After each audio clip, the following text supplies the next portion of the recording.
विश्व आदिवासी दिवस को कोरिया जिला मुख्यालय में सैकड़ों आदिवासी मूल के लोगों के बीच मानस भवन में हर्षोल्लास के साथ मनाया गया। आपको बता दें कि विश्व आदिवासी दिवस को लेकर कोरिया जिला मुख्यालय बैकुंठपुर के मानस भवन में भरतपुर विधायक एवं सरगुजा विकास प्राधिकरण के उपाध्यक्ष गुलाब कमरों की उपस्थिति में मनाया गया। ये जो सर्व आदिवासी समाज की ओर से विश्व आदिवासी दिवस का कार्यक्रम जिला स्तरीय कराया गया है, इसमें हमारा जो अनुसूचित जनजाति का संवैधानिक अधिकार है, ये हमें पूर्ण अधिकार मिलना चाहिए। बहुत ऐसे अधिकार हैं जो अभी तक पूर्ण रूप से लागू नहीं हुआ है। जैसे पेशा कानून की बात करूँ, 5वीं 6वीं अनुसूची की बात करूँ मैं, उस हिसाब से देखा जा रहा है तो पूर्ण क्रियान्वयन नहीं हो रहा है। नियम तो बन गया है, संविधान है, व्यवस्था है, लेकिन पूर्ण रूप से लागू नहीं हो रहा है। चाहे 170 खा की बात हो, आज इस ऐसे 170 खा में भी ऐसे प्रकरण हैं, आता है न्यायालय में, आता है डिसीजन में मिल जाता है, पर उस भूमि स्वामी को कब्जा नहीं मिल पाता।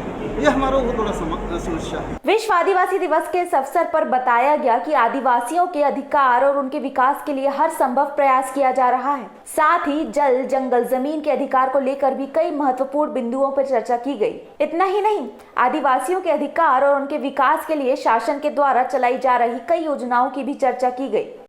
आदिवासी दिवस, विश्व आदिवासी दिवस पूरे देश में आज मनाया जा रहा है और आज हमारे देश का आधावादी हमारे आदिवासी समाज से है और आदिवासी समाज लगातार ये 9 अगस्त को एक धूमधाम से अपने मुख्यालय में, अपने जगह में मना रहे हैं, क्योंकि आदिवासी एक प्रकृति की पूजक है और जिस तरह से अपना नाला है, जल है, पेड़ पौधा, ये सब के पुजारी और आज इसी एक दिन विश्व आदिवासी दिवस मनाते हैं, इन्हीं की सबकी पूजा करते हैं और एक दूसरे से मिलाप करते हैं और अपने आदिवासी के भाई के लिए विचार करते हैं, हमारे आदिवासी समाज के लिए विचार करते हैं कि और हमारा आदिवासी समाज आगे कैसे बढ़े, शिक्षा में उन्नति कैसे दे और जो हमारा केंद्र सरकार, राज्य सरकार जो योजनाएं दे गई है उस तक भी पहुंचाने का प्रयास करते हैं। और गौरतलब हो कि विश्व आदिवासी दिवस में आदिवासी मूल के लोगों के जीवन को समाज की मुख्य धारा में जोड़ने के लिए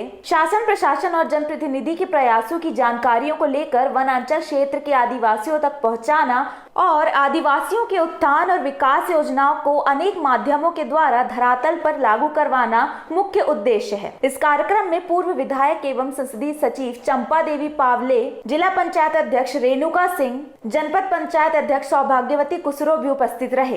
पूरे विश्व में आदि दिवस मनाया जा रही है। आज हमारे समाज के लिए बहुत गौरव की बात है। आज पूरे प्रदेशवासियों को, जिले वासियों को इस विश्व आदिवासी दिवस के अवसर पर बहुत बहुत बधाई और शुभकामनाएं देता हूँ। साथ ही ये कार्यक्रम का मुख्य आयोजन है कि जिस तरह से लंबे समय से आपने देखा होगा कि आदिवासी समाज के द्वारा विभिन्न अपने अधिकारों के लिए, संवैधानिक अधिकारों के लिए समय समय पर आंदोलन किए। निश्चित रूप से एकजुट होने के लिए सारे समाज एकत्रित हैं। जहाँ भी समाज की बात आती है, अपने अधिकारों की बात आती है, समाज एक होकर अपने अधिकारों की लड़ाई के लिए निरंतर आगे बढ़ती है।